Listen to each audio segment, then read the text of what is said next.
Ya conocéis todos a Álvaro Bermejo, que nos suele acompañar los miércoles hablando y charlando de vidas ejemplares. No sé si vamos a hablar hoy de mucho de vidas ejemplares y de personajes demasiado ejemplarizantes. Bueno, el martes pasado él colabora también en el Diario Vasco, además de que es historiador, antropólogo, etcétera. Colabora en el Diario Vasco y este martes pasado escribió un artículo titulado Una derrota anunciada. El artículo es magnífico, me gustó mucho y le dije, bueno, pues ¿por qué no me acompañas en el alegato este de los domingos que habla un poco de política, etcétera, y comentamos este artículo? Un artículo que busca, se refiere por supuesto a la guerra de Ucrania, y busca una verdad objetiva y objetivable, quizás alejada de ese relato OTAN que se ha convertido ya en un dogma de fe. Y quienes no lo están de acuerdo con ese relato, pues vamos a decir que son conspiranoicos o son negacionistas o son lo que quieras. Bueno, Álvaro, ¿qué tal? ¿Qué te parece? Pues muy bien, muy bien. La primera pregunta que se me ocurre es, ¿qué hay detrás de todo esto?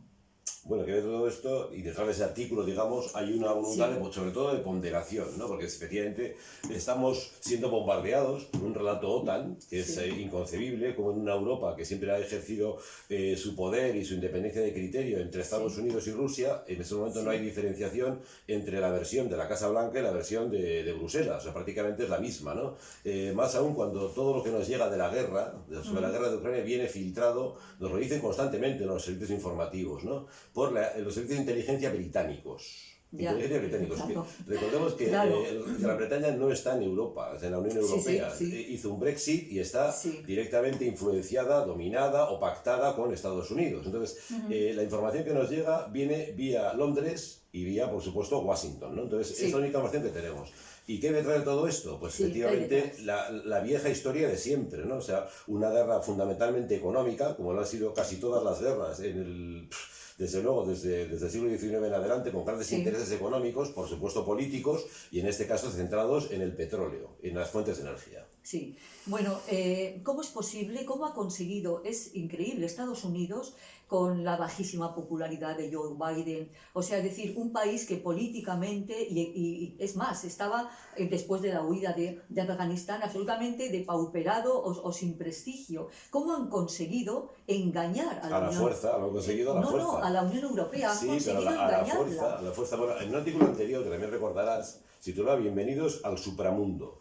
Y hablaba de un doctor en ciencias políticas, nada menos, además de profesor de literatura en Berkeley. Él es canadiense, es Peter Dale Scott, y es un autor de obligada referencia.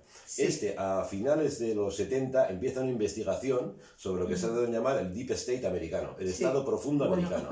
Pero una investigación, o sea... Mi tema favorito. Sí, claro, pero es lo que hoy en día se llamaría el globalismo, para entenderlo, ¿no? Pero esto ya en los 70, Peter Dale Scott habla de supramundo, que es exactamente lo mismo. Y está hablando cómo, desde los años 70 en adelante, ese Estado profundo, regido por tres grandes gigantes, él llama el Big Money, el gran dinero, Big Oil, el gran petróleo, y Big Army, el gran ejército, la industria armamentística. Cómo estas tres grandes potencias están modelando la política americana paso sobre paso, desde Vietnam en adelante, por no irnos más atrás, Corea, etcétera, ¿no? O sea, la guerra de Irak fue una guerra económica, también movida por el petróleo. Lo que pasó en Afganistán también tenía un trasfondo estratégico, pero también energético, para entendernos, y los descalabros se van sucediendo. Entonces, ese supramundo conecta con otra teoría, también muy vigente y ya olvidada, que es lo que Todorov definía como el nuevo desorden mundial. O sea, cómo se buscaba no un orden, sino un desorden para que realmente una potencia en decadencia como es Estados Unidos recuperara el único territorio en el que podía imperar, que es Europa. Ya no pinta nada en Sudamérica, por todo lo que había sido en la época de Pinochet y compañía, no pinta nada en África, no pinta nada en Asia, no tiene influencia más que en lo poco que le queda, que es Europa. Y estaba viendo cómo a través de la energía y con muy buena relación entre la Unión Europea y Rusia, cuando se construyeron los dos grandes gaseoductos, ¿cómo se llaman?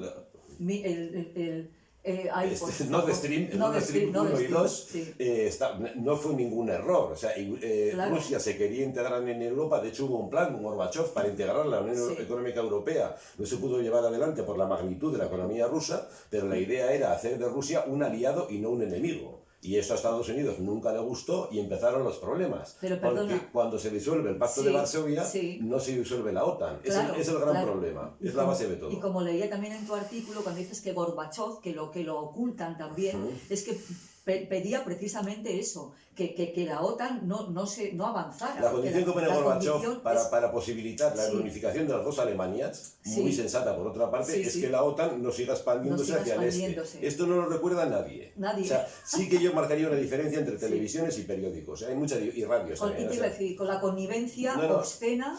Bueno, de los medios de comunicación. Sí, pero hay medios y medios también. Sí, bueno. Yo veo que en la prensa escrita hay mucho contraste de opiniones, y opiniones como la mía, afortunadamente, no son aisladas, hay bastantes, pero en las pantallas amigas es realmente ¿cómo diríamos, no? Un diluvio de información OTAN, sin fisuras, sin márgenes, sin ponderarlo, sin cuestionarlo, y como si realmente, como está pasando con el entierro de Isabel II, o sea, parece que somos súbditos británicos todos en España, ¿no?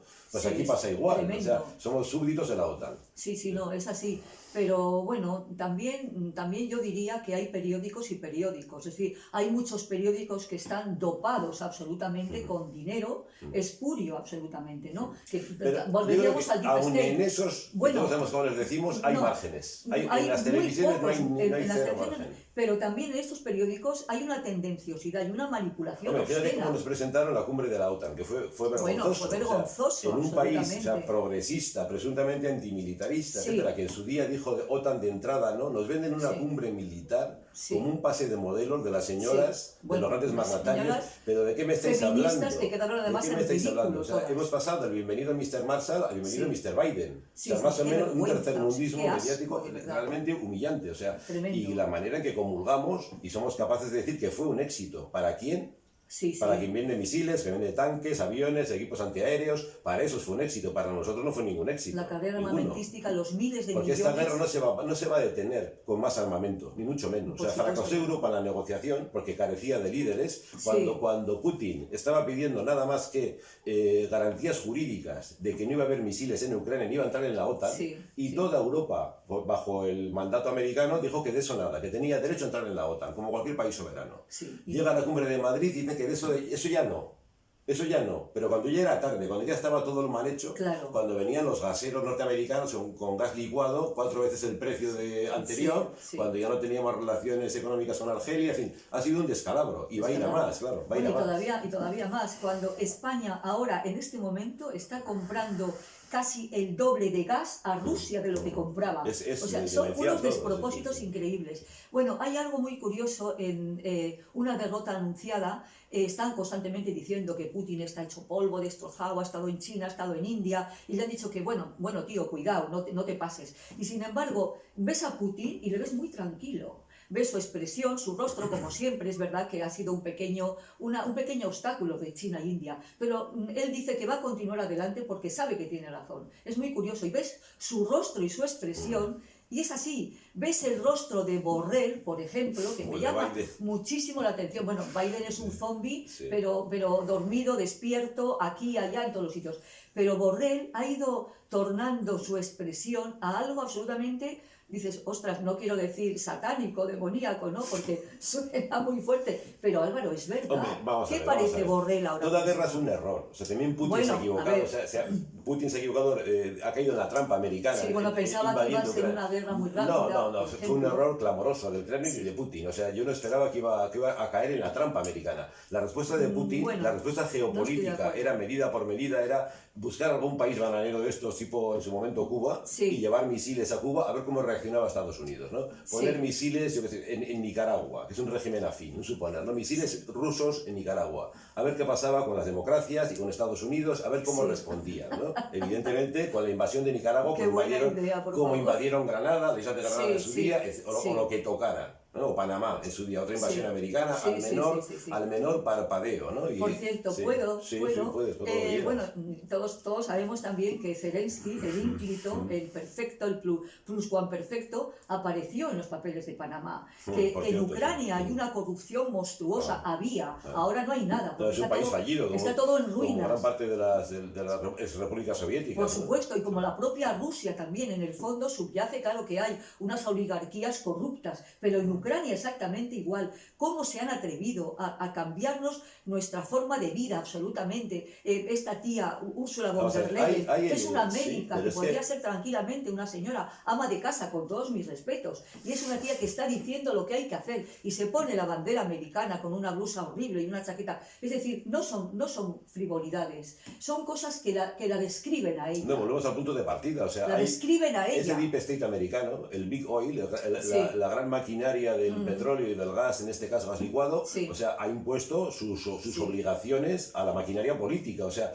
lo que debemos cuestionar es hasta qué punto podemos llamar democracia a una sociedad en que la acción pública está regida por intereses privados. Cuidado, que detrás hay grandes compañías con nombres propios y están quitando y poniendo presidentes en Estados Unidos y por supuesto lo van a hacer en Europa. Si la guerra sale mal, si hay más respuesta social de la que está habiendo, que probablemente la habrá a medida que nuestra burbuja del bienestar, esto de ver las guerras por televisión, se convierta a ver la guerra en el supermercado. Sí, en el supermercado, en el frío, del invierno, pero volvemos siempre al punto de partida, que es el deep state, en el que yo creo, o sea, te llaman conspiranoico cuando hay datos suficientes. La revista Time, en su momento, filtró o escribió que efectivamente Zuckerberg había dopado con 300 millones de euros muchas mesas electorales en Estados Unidos para que hubiera un pucherazo a favor de Biden. Eso lo ha publicado Time, la revista Time. Solamente en el libro de cabecera de Peter Dale Scott, que habla del Deep State, el libro de cabecera, hablamos de un doctor en ciencias políticas, afortunadamente es canadiense, si no es inconcebible, solamente la bibliografía y las notas, probando todo lo que dice punto por punto de la intervención de la CIA en golpes de Estado, en la creación de Al-Qaeda, el desastre de Afganistán, etcétera, etcétera, etcétera. Solamente la parte documental, todo probado, son 150 páginas. Es impresionante. O sea, 150, es un libro en sí mismo. O sea, para aquellos que hablan de que esto son conjeturas, esto lo dice aquel, no está probado, está probadísimo todo. Como decía al comienzo, o sea, datos objetivos y objetivables, que es lo tremendo y lo que ellos temen. Por eso hay un relato tan canónico del que no puedes apartarte nada, porque además es transversal, no está en la derecha ni está en la izquierda. No es inocente. No, el relato OTAN, o sea, no puedes discrepar, porque te dicen, ¿pero qué dices? O sea, Putin malo, feo. Pero dices que hay muchas cosas que decir en medio, ¿no? Y sin embargo, están empeñados en vendérnoslo. Y no o sea, Estados Unidos no podía tolerar una Rusia europea. No podía tolerarlo. Claro, era el fin de... claro. Hoy en día, la geopolítica del siglo XXI, digamos, se va a dirimir entre China, India, probablemente Rusia y países asiáticos, para entendernos. Europa queda ya marginalizada. Totalmente. Estados Unidos se sigue hundiendo, para entendernos, y más que va a seguir cayendo tras esta guerra y lo que venga después. Entonces, eso era lo que estaba en juego y lo que no podía tolerar a Estados Unidos. O sea, era mantener su última cabeza de playa, el desembarco de Normandía 3, en este caso, en Ucrania, para entenderlo. Una operación, yo lo defino como un fracking político, porque realmente estaban bombeando gas explosivo en Ucrania desde que estalló la Unión Soviética. Sabían que era un territorio clave y que había que tener misiles y que había que tener inestabilidad, desorden mundial en Ucrania, hasta llegar a esta fase, que la han ido postergando hasta que el gran dinero, el gran armamento ha dicho, hasta aquí hemos llegado, esto va a estallar. Farmacéuticas. Lo que yo te digo, lo que insisto, es que yo no creía que Putin iba a caer en esta trampa, porque tampoco va a salir beneficiado. O sea, posiblemente no tan perjudicado, se está forrando, como nosotros. Cuidado. Ya, pero Europa sigue siendo Europa. Mira, hace poco le escuchaba a Revilla, o sea, por favor, perdón por citar a Revilla, pero a Miguel Ángel Revilla, pero decía que, pero que decía que no me gusta nada. Pero efectivamente decía, las sanciones no son para Rusia, son para nosotros. Claro, pero es que como el silogismo hipócrita de decir que Rusia utiliza la energía como un arma de guerra. ¿Qué no estamos utilizando como un arma de guerra en Europa? No ya las sanciones, la información como un arma de guerra. La información, que eso es muy peligroso. O sea, convertir la información en un arma de guerra americana, en este caso, ¿no? El ser incapaces de tener una mínima objetividad y de parar los pies al expansionismo americano, en este caso sobre Europa. Tremendo. Porque hemos convertido nuestro continente, que no el suyo, como ocurrió en la Segunda Guerra Mundial, el nuestro, no el suyo, en un campo de batalla. Biden a priori se ha librado un poco de todo. O sea, es una cosa... No, no se va a librar de nada. No se va a librar luego, pero en principio, como decíamos también hace poco, pero ¿cuántos migrantes, como dice, cuántos refugiados ucranianos han recogido en Estados Unidos? Es una buena pregunta. Probablemente ni uno. Sí, o sea, probablemente ni uno. Sí. Es una cosa vergonzosa. Como también volver brevísimamente a la cumbre de la OTAN aquí en España. Pero qué vergüenza. O sea, y conforme pasa el tiempo y lo ves con más distancia, es más vergonzoso aún. Yo quiero recomendar aquí, bueno, Juan Antonio de Castro es un profesor, un hombre, vamos a decir que un erudito, un tipo que ha escrito 2 libros muy interesantes, y el primero era Soros rompiendo España, y el segundo es No es solo Soros, es el Deep State, es lo que, o sea, pero este hombre también con una profusión extraordinaria y escalofriante de datos, nos cuenta todo lo que estás contando. Europa en esta guerra tenía una sola función Europa, que era evitar la guerra. Tenía que haber sido condición sine qua non de todo, evitar la guerra. La única función de Europa era evitar la guerra, parar la posibilidad de invasión por parte de Rusia, dándole garantías de que la OTAN no iba a llegar hasta allí. Es lo único que tenía que hacer, y no ha sabido hacerlo, o no ha querido hacerlo, o no ha podido hacerlo. Una de las tres. Y esa es nuestra derrota, la derrota de Europa. Totalmente. Incapaz de detener una guerra una vez más. Una vez más. Desde luego. Que vamos 2 guerras mundiales que comenzaron en Europa por no saber detener guerras, y esta que esperemos que no sea una tercera guerra mundial, pero será un desorden mundial para mucho tiempo, porque Europa no ha sabido jugar sus bazas. Pero, a ver, toda esta teoría del Deep State... Y hay que ir acabando, perdona. Toda esta teoría del Deep State, en la que yo creo absolutamente, todo esto está premeditado, no es algo casual. Este desastre europeo no es casual, porque efectivamente, bueno, es así. O sea, es el juego americano. Está pautado. Es el juego americano, pero Europa lo sabe. Como hay un juego ruso y un juego chino, lo saben todos. Pero es que lo alucinante de Europa es que sabiendo lo que lo saben mejor que nosotros, no hayan puesto freno a la expansión americana y no hayan sabido dar garantías a Putin de que los perjudicados íbamos a ser tanto Rusia como nosotros y por supuesto Ucrania.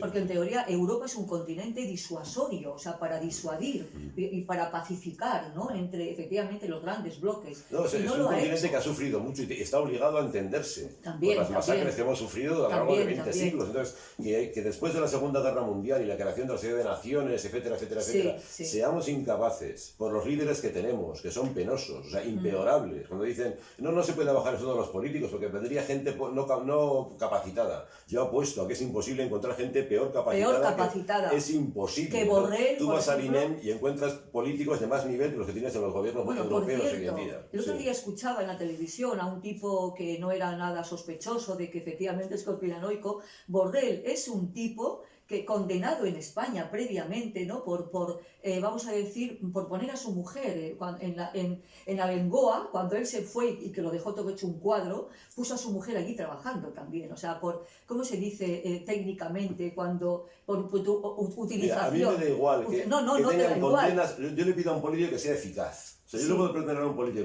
que tenga delitos, hasta delitos de corrupción, si evita una guerra. Bueno, a ver, es que entonces no les vamos a pedir nada. Ya no les pedimos ni siquiera que sea... Es un decir, no, ¿me entiendes? Si efectivamente cumple la función para la que ha sido elegido y puesta en ese punto, en ese lugar clave, si cumple esa función, se le pueden perdonar muchas cosas.